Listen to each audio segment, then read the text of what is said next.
भूलना लाभदायक है।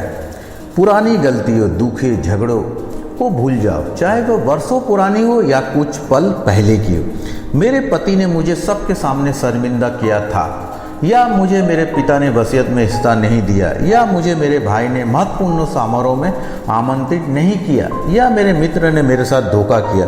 मैंने ऐसा कदम उठाया क्यों था, या काश मैं उस वक्त ऐसा कर देता, आदि आदि। ऐसे अनगिनत कारण हैं जो भूतकाल की हमारी समस्याओं को याद दिला देते हैं, जबकि उसका वर्तमान से कोई सरोकार नहीं है सिवाय हमें रोगी बनाने का। तो क्यों न हम इन कड़वे और निरर्थक अनुभवों को भूल जाए, क्यों न केवल अच्छी बात याद रखे, क्यों न स्वस्थ हो जाए, क्यों न सुखी बन जाए। एक प्रसिद्ध कथा, एक बार दो युवा फकीर अपने मंजिल की ओर जा रहे थे। रास्ते में एक नदी थी और उसे तैरकर पार करना था। नदी के किनारे एक सुंदर युवती भी खड़ी थी और उसे नदी को पार करना था, लेकिन उसे तैरना नहीं आता था।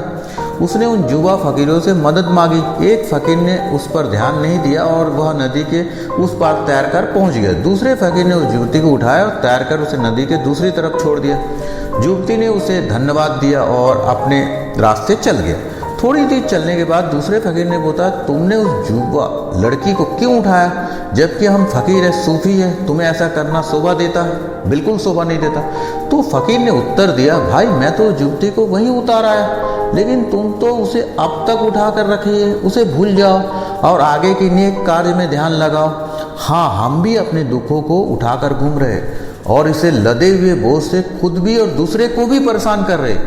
क्या ये दुखों की पटली हम अभी नहीं फेंक देना चाहिए? हाँ, अभी इसे फेंक दीजिए और नया जीवन शुरू कीजिए। इना डमी के पुस्तक के लेखक कहते, मेरे एक टेनिस पार्टनर ने मुझसे कहा, अरे तुम्हारे तो वजन बढ़ रहा। कुछ ही घंटों में मुझे पर मोटा दिखाने का आतर्किक डर हावी हो गया। मैं क्रैश डाइट करने लगा। वजन की मशीन ने मुझे बताया मेरा तो सिर्फ 3 पाउंड ही वजन बढ़ा, लेकिन डर वास्तविकता से नहीं बल्कि मोटे दिखने की अनुभूति से उत्पन्न हुआ था। आज जब कोई मुझसे इस तरह का बात करता तो मैं बाथरूम में जाता हूँ, दरवाज़ा बंद करता हूँ और अपने अंदर बैठे व्यक्तित्व से चिल्ला कर कहता हूँ, इस असंवेदनशील टिप्पणी पर ध्यान मत दो।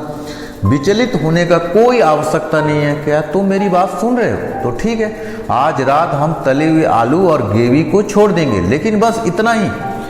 आप क्या करें? स्वयं के लिए तार्किक सोच विकसित करें और लोगों की नकारात्मक टिप्पणी को भूल जाइए।